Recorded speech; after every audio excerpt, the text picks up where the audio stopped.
Drama serial तुम मेरे क्या हो के आने वाले एपिसोड में आप देखेंगे कि ज़ोएब दोस्तों सारा की बात पर बहुत ही गुस्सा होगा जब वो उसे ये बताएगी कि हादिया कॉलेज से वापस आकर उमैर के साथ कहीं चली गई है।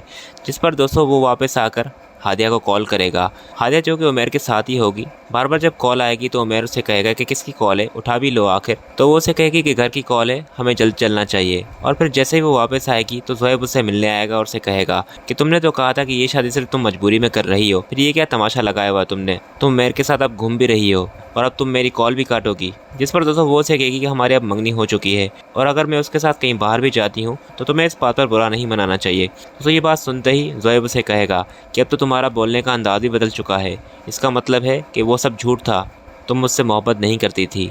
और फिर दोस्तों यहाँ पर ज़ोएब उसे ये कहकर चला जाएगा तो फिर मुझे भी अपनी ज़िंदगी जीने का हक है, मैं भी सारा से शादी कर रहा हूँ। तो हादिया तो ये सुनकर बहुत ही इमोशनल सी हो जाएगी क्योंकि वो चाहकर भी ज़ोएब को खोना नहीं चाहती थी, पर मजबूरी में ये कदम उसे उठाना पड़ा। और फिर ज़ोएब जैसे ही वापस आएगा तो वो सारा को दोस्तों कहीं लेकर चला जाएगा और हादिया भी उस टाइम ही घर में आ रही होगी। ज़ोएब जैसे ही हादिया को सामने देखेगा तो वो सारा का हाथ पकड़ते हुए उसे बाहर लेकर चला जाएगा। वो ये सब इसलिए कर रहा होगा क्योंकि अब हादिया उसके साथ नहीं है। सारा दोस्तों इस सबको अपनी जीत समझ रही होगी, पर ज़ोएब जो कि सारा से सिर्फ हादिया को जलाने के लिए ही साथ है। वो जैसे ही बाहर जाएगा तो वो सारा का हाथ छोड़ देगा। ज़ारा उससे बहुत सारी बातें कर रही होगी पर वो उसकी बात बिल्कुल भी नहीं सुन रहा होगा, उसे सिर्फ हादिया ही ज़हन पर होगी।